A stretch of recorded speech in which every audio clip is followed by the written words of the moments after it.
النهارده يا حبايبي غدايا معاكم وغدا صحي. ده اكلي لوحدي، ما معيش الحاج في الاكله دي. دي عباره عن البطاطس اللي هي بتاعت الآلية. بس انا يعني الناس اللي هي ما بتحبش الحاجه ناشفه، دي احسن البطاطس بتاعت الطبيخ. بمسك البصل اغسلها واروح دهنها من على الوش كده مسحه زيت بالفرشه، يا تدخليها الفرن يا تحطيها. انا عندي آلية هوائيه فحطيتها. بعد حوالي 5 دقايق طلعتها وهرستها بظهر الكوبايه كده، ورجعتها تاني الفرن، خدت شويه برضو سوا، وبعد كده طلعتها تاني. حطيت لها جبنه شيدر على الوش مع هريسه مع كاتشب. ودخلتها الفرن تاني، ومعاها بصلايه بتدي ريحه وطعم، وهتتاكل البصلايه معاها. سبتها بقى في الفرن لحد ما خدت وش كده، والجبنه برضو اتحمرت وطلعتها. بس هي البطاطس اللي بتاعت التحمير بتبقى قاسيه شويه، في اللي حاببها كده. اللي حاببها طريه قوي يعمل بطاطس اللي هي بتاعت الطبيخ. طبعا انا مش هاكلها بعيش، انا هاكلها كده بالمعلقه. طعمها جميل جدا ومشبعه ومغذيه. تغيير، مره اعمل بعيش، اكل بعيش، مره اكل بعيش طبعا اللي انا بعمله مخصوص، ومره اعمل بس بالطريقه دي. ممكن تحط لها جبنه قريش بتبقى احلى واحلى. بس انا قلت النهارده كان عندي شويه جبنه شيدر في قلب طبق كده مبشورين، قلت احطهم.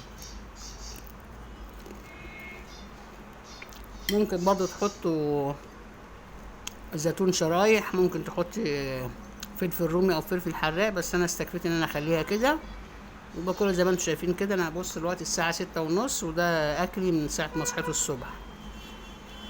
طريقه بسيطه وسهله، جربوها ان شاء الله تعجبكم. بطاطس مشويه يا في الفرن، يعني انت لو عندك قلايه زي حالتي اعمليها. فخشوا بقى الفيديو هتعجبكم، اتفرجوا عليها وجربوها. انا منزلها فيديو، بس هنزلها على القناه التانية وانا بعملها. انما هي مش صعبه، زي ما قلت لكم. تغسلي البطاطس، تدهني وشها بالفرشه كده مسح الزيت، تحطيها في الفرن، وممكن تلفيها في ورق فويم علشان تستعجلي في تسويتها. انما انا عاملاها في القلايه عشان القلايه جديده. وبعد كده طلعتها، رحت هرسها بظهر الكوبايه، فتحتها يعني من بعضها كده، ودخلتها تاني خدت شويه لان دي بطاطس تحمير. وبعد كده طلعتها دهنتها كاتشب وهريسه حمراء. وبعد كده طلعتها حطيت عليها جبنه الشيدر، ودخلتها شويه في القلايه لما خدت الوش الجميل ده، وطلعتها مع البصله. مش قادره اقول لكم ريحتها وطعمها جميل جدا، واكله مشبعه وحلوه. مش لازم انا اكل معاها عيش، لان انا اصلا ما باكلش العيش اللي هو البلدي بتاع ده. منعت العيش ومنعت المعجنات ومنعت السكر، ما باخدش سكر نهائي. يا بحط عسل نحل، يا بشرب الشاي او القهوه او اي حاجه من غير اي حاجات، ولا سكر ولا عسل.